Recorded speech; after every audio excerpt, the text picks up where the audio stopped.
Morning everyone! Ngayong araw na to magluluto tayo ng banana bread with raisins. Samahan niyo ako.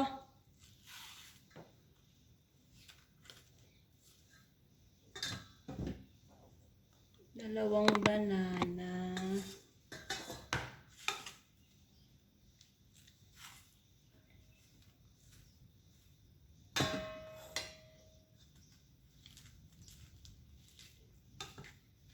Saging ito na hinog. Yung hinog na siya, overripe. Sayang kasi pag itatapon lang din. Kaya gawin na lang nating bread para may mamerienda tayo mamaya.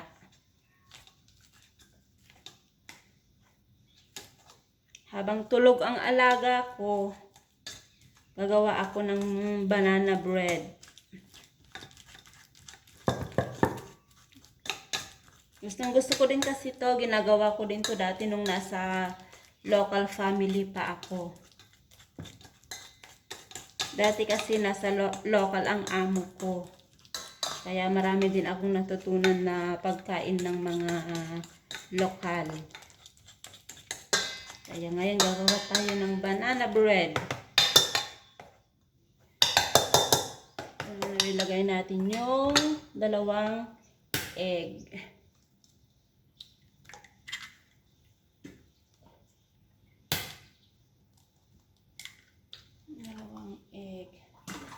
Tsaka yung butter. Hindi masyadong namot yung butter ko.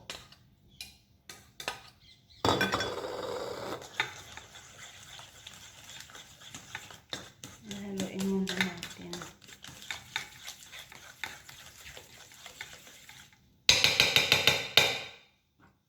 Ito na nga lang gamitin ko.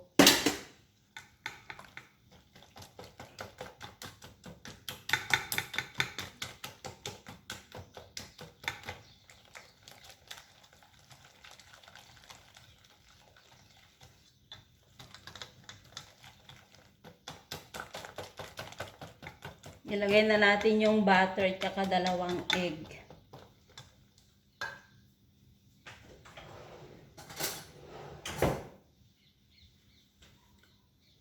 Tapos lagyan natin ng sugar. Depende sa inyo kung gaano katamis. Ako kasi ayaw ko ng masyadong matamis. Kaya 3 kutsara lang na sugar. Tapos lagyan natin ng baking powder.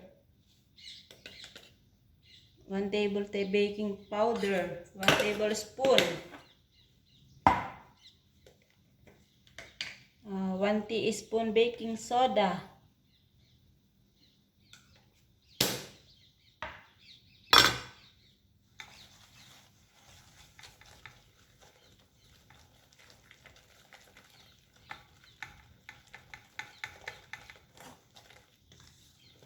Wala kasi akong brown sugar, kaya white sugar na lang ang nilagay ko. Okay lang naman.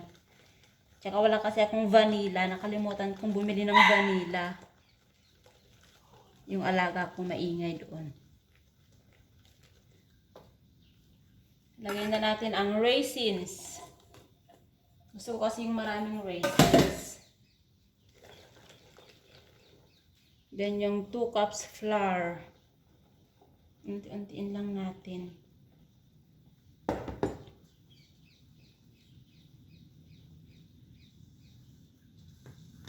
Tansyahin natin, baka madamihan ko lang din to. Hindi kasi ako sanay mag-measure. Nasanay ako sa tansyado lang.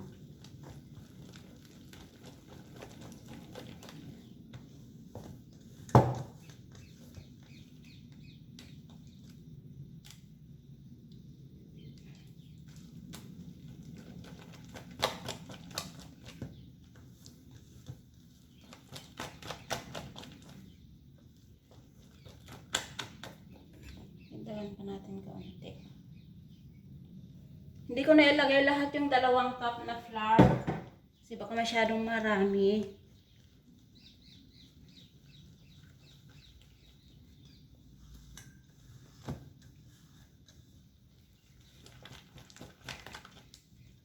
Habang hinahalo natin ang banana cake, na-preheat na natin ang oven ng 150. Para eksakto pag isinalang na natin, mainit na ang oven.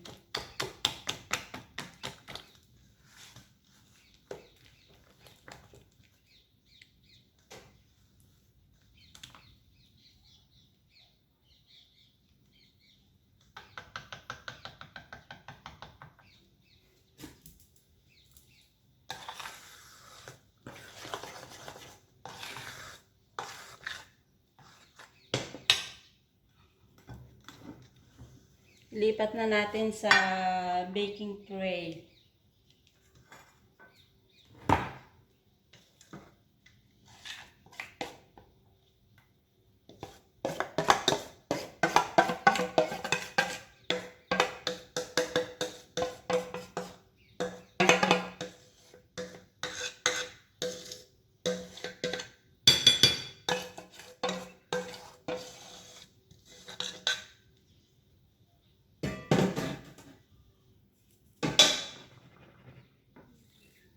Yan. Ito na. Isasalang na natin sa oven.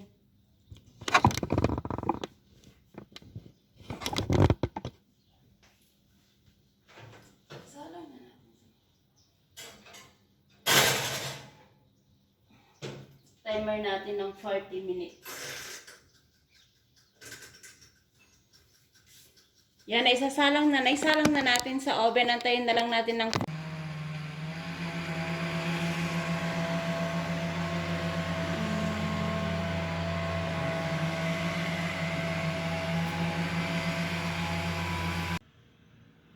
Ayan na yung banana cake natin.